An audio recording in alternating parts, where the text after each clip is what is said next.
Are you listening? Damn. Hi, I am Megan, also known as Loserly VSG here on YouTube and Instagram.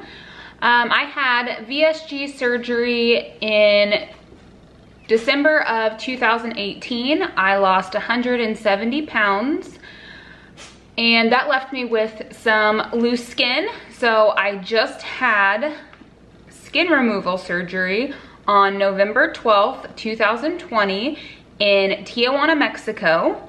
The surgeon is Alex Galvez and it is with BC Plastics.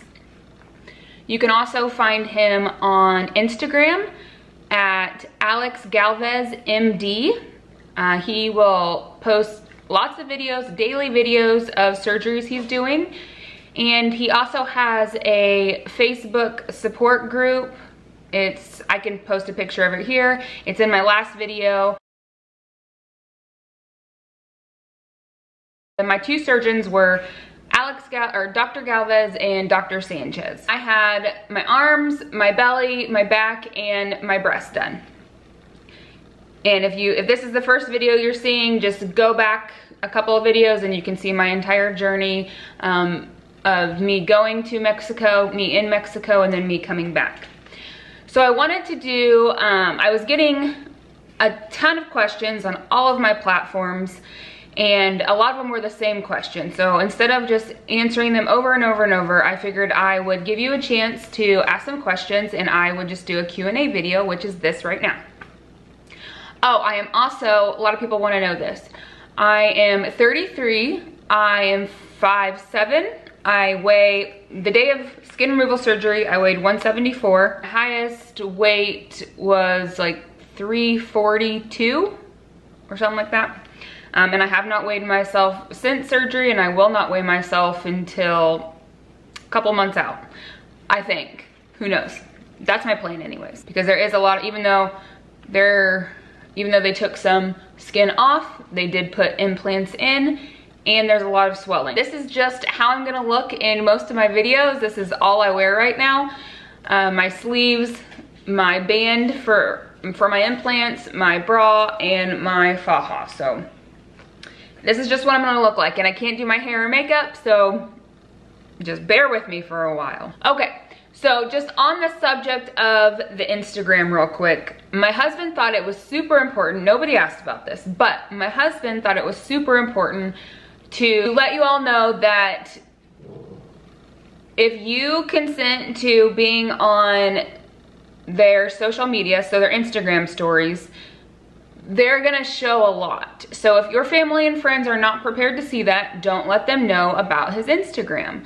My husband was prepped for many of things, and even though I told him like I was going to allow all my stuff to be on Instagram, he was not prepared for what he saw on there. So just know if you decide to have surgery with the surgeon I did, you can consent to be on social media, and you need to prep people for that. You can start this process, or how I started this process was I got onto the BC Plastics website and it says request a quote. And when you click that, it will ask all kinds of questions about you, about your medical history, and it will also ask for pictures, and it will tell you how to take pictures, and those are naked pictures. And so I believe there's a front, back, and side, but again, it will tell you exactly how you need to take it, and then you send that off.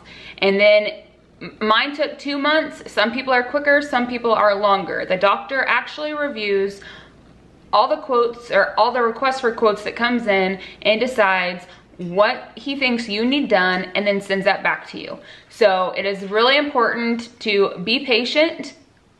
Messaging, calling, I don't think it helps. It's just he's very busy. When he has time, then he can get those back to you. So you put in for your quote, you wait, and then they will send you one back letting you know what he thinks you should get done with a cost breakdown. You don't have to get everything, but you can. That's just what he thinks would make you look your best. We were on the same page with that, so I did, except for we decided to not do something right at the night before. But that will give you the start, and then they will explain the process from there. So for me, I had to stay in the hospital for 2 days, and then they took me to a hotel for 5 days. The hotel that I went to was called the Hyatt, and they have 24/7 nursing. So I had nurses coming in every 4 hours and sometimes in between, and they have a female doctor who comes to see you over there, and they are taking your vitals, they are giving you your medication, they're showering you, they are taking care of absolutely everything. I did have a companion, which was my dad, so he was able to, when I was not able to pull myself out of bed, he could help me out of bed, small chores that I needed daily. I couldn't lift the big water bottles that I had, he would do that kind of stuff for me.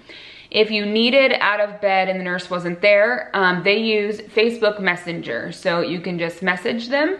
They'll set that all up for you when you get there. So you'll message them, and then if they aren't able to respond within 3 to 5 minutes, which for me, they always were, there's a little button on the table by your bed that you can push, and it buzzes their watches that they wear. So I never had any problems with that. I did need a lot of things, but my dad was there to help me. Also in the hotel, people had asked about like lymphatic massages. That's where that happened. They always do a little bit of lipo on your arms before that skin gets cut off, but other than that, I didn't have any lipo, so I got massages every other day. So I just had 2. That goes into the question of, would I go alone? So I thought before I went, if I absolutely had to, I would go alone. Now that I've been through it, I would not go alone.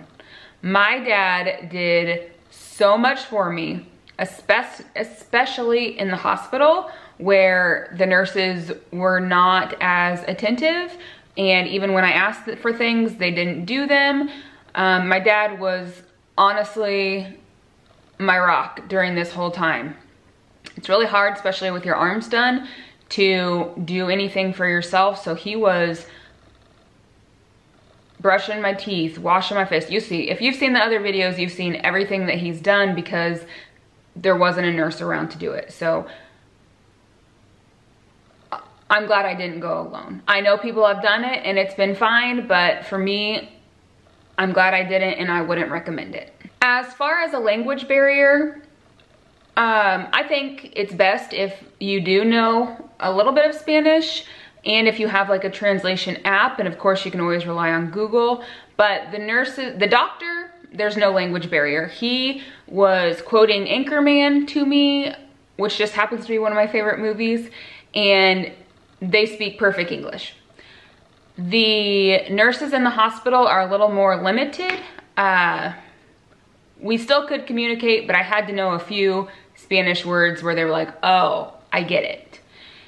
And then the nurses in the hotel know a lot more English. There are a few words that they don't know, so I would try to pull out my translation app, and when that wasn't coming, the meaning wasn't coming across, they could call one of the valets who speak better English and can help translate that for us. But it really wasn't bad at all. Most people knew what I was talking about. Most of the time I knew what they were saying, and I didn't feel like that it really was a barrier at all. People want to know, why did you have to go to Mexico? Why? And I get it, because my entire life you heard of, when you thought of people going to surgery, get surgery in Mexico, it was like dirty basements and rusty knives, and I should have gone there when I had VSG surgery. I had VSG surgery in the States, and I paid twice the amount I could have for the same surgery in Mexico that a ton of people have got and been successful at. So that was my mistake, but because of the fear, I didn't do it. I did 2 years worth of research on Dr. Galvez and Dr. Sanchez. I was part of the groups. I was meeting the people, not in person, but like messaging them as much as I can. Just like I did for my VSG surgery. It's all about research. It's what you can find out, what makes you feel comfortable, the reviews you can get. And I honestly hadn't been told anything bad about him in this entire time that I had been researching him. And I loved his work. All the bodies that I saw he did, and he like specializes in people who have had weight loss, you know, significant amount of weight loss and need skin removal. He did magic on their bodies. And so I knew almost immediately, like, this is the surgeon for me. And as I continued to watch and talk to people, it only confirmed that. So I knew that I wanted him. The perk of it as well is that it does not cost anything near what the US does. Hospital food. If you see my other videos, there's pictures of it. Some of it's a hit, some of it's a miss. I couldn't eat that much, so it really didn't matter to me. I could pick around. When we got to the hospital food is,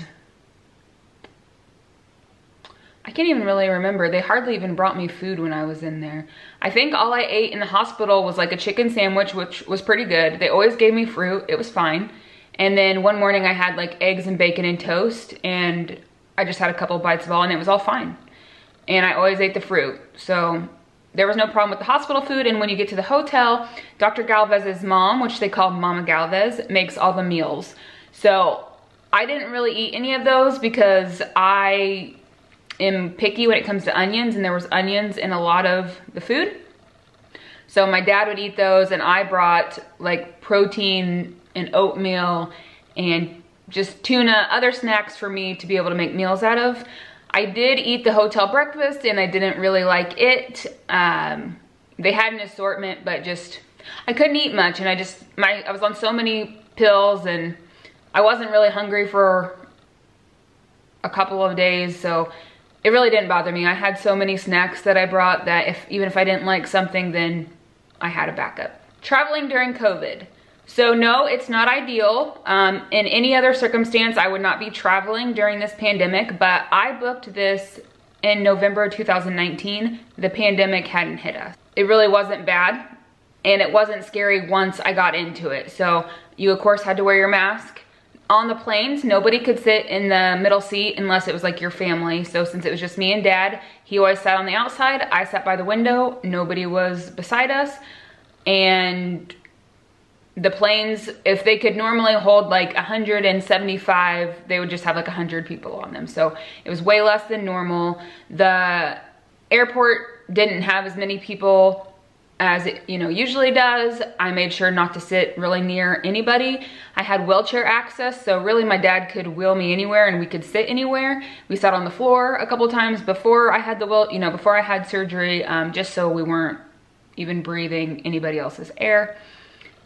Well, obviously you're breathing other people's air, but you know what I mean. We're not like face to face. And at the airports, you had to leave a seat in between if it wasn't your family. So, and the standing, the waiting in the line. So like usually to board, they'd be like A1 through 70, get in line. No, they did it like and we did Southwest. So it was like A1 through A10. And then A11 through A20. And they just broke it up in groups of 10, so you weren't all standing there breathing on each other. So they did a really good job. I felt comfortable. It wasn't a worry once I saw how everything was laid out.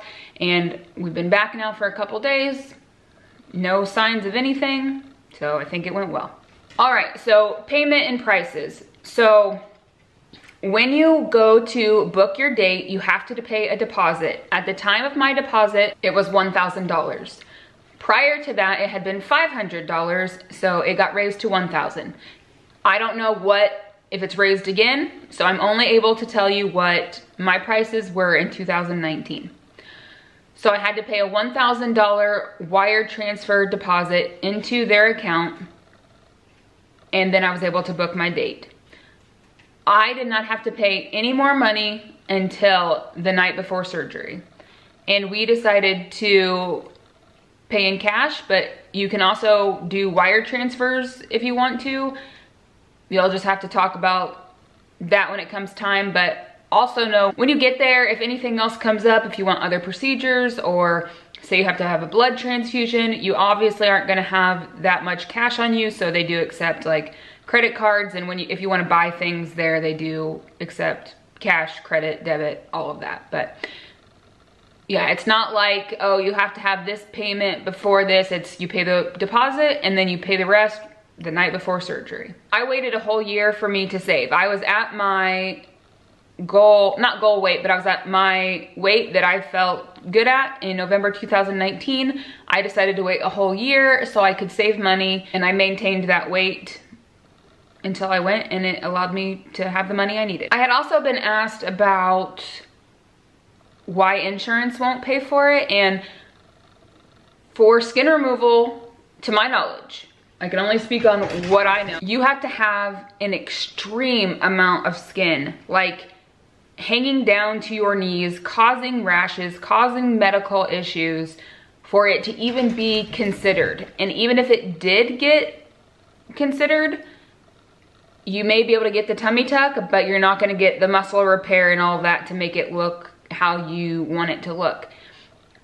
Maybe there's people that are exceptions, but from what I was able to find, that's what I understood from it. So I did not have, I had an apron on my belly, but my total skin loss, like the skin they took off me was only 6.5 pounds.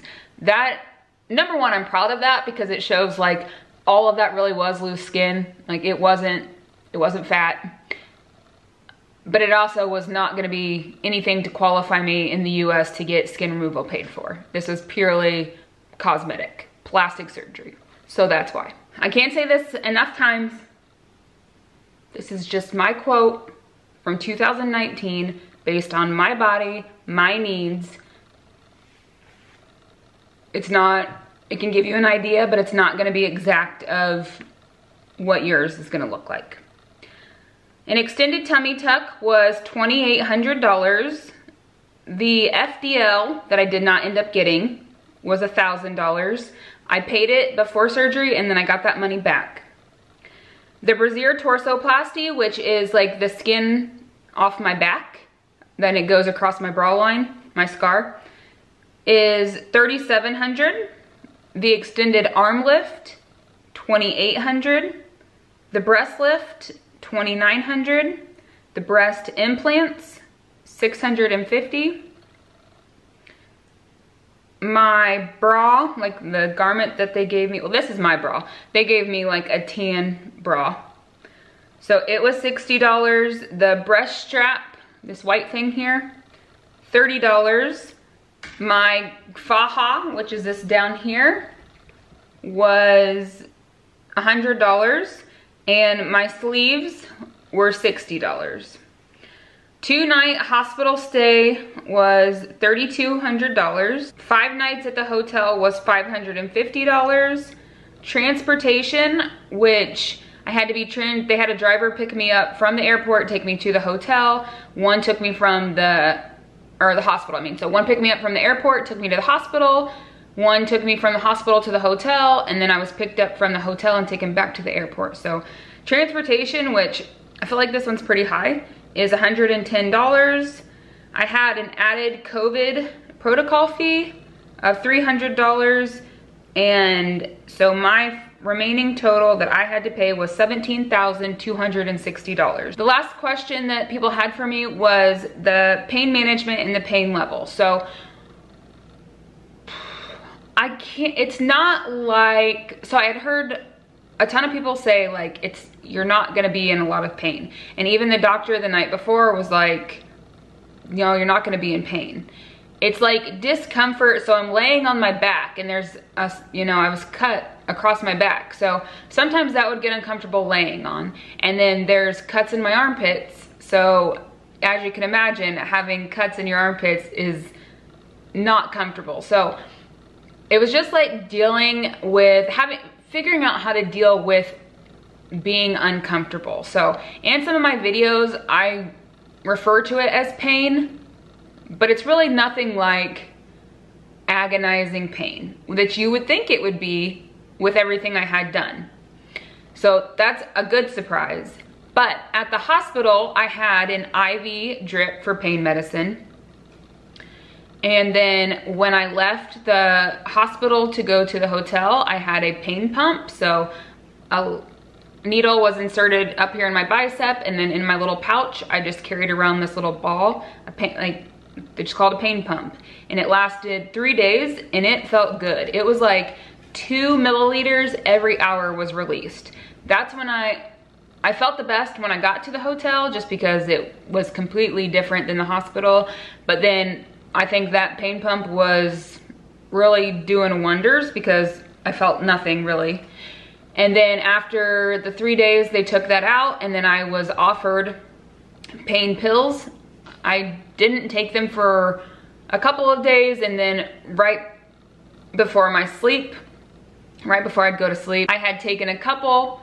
And then the day of travel, I took some of the pain pills. So you can take them every 6 hours, but you only get like 10, let's say. So you use them wisely and then you're done. And then when you get home, it's like readjusting again to how to get comfortable.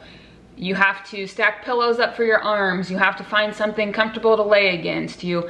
I think I've got it figured out, but then you have, I mean, most days I'm like sitting up like this. And yesterday I was dancing around the kitchen like this, so my armpits weren't rubbing, but my body felt good. And I think a big factor in that is how healthy I was before. I was working out religiously, eating healthy, taking my vitamins. I mean, just being as healthy as you can before any surgery is really gonna help you. So it's really not bad at all. And it amazes me that I'm just, you know, a week ago was in Mexico and my body's all cut up and I don't really feel it. You know, I haven't even felt anything in my stomach other than when I've tried to cough. There's been nothing there. And my boobs, like, they get a little bit sore, a few, just like muscle, because, you know, they've put an implant under the muscle. So just like muscle soreness. So just learning how to be a little bit uncomfortable. So it's really not bad at all. That's it for today's video. I hope I have helped you understand this process a little better. If you're interested and you just have a few more questions, you can always message me. Thanks for watching.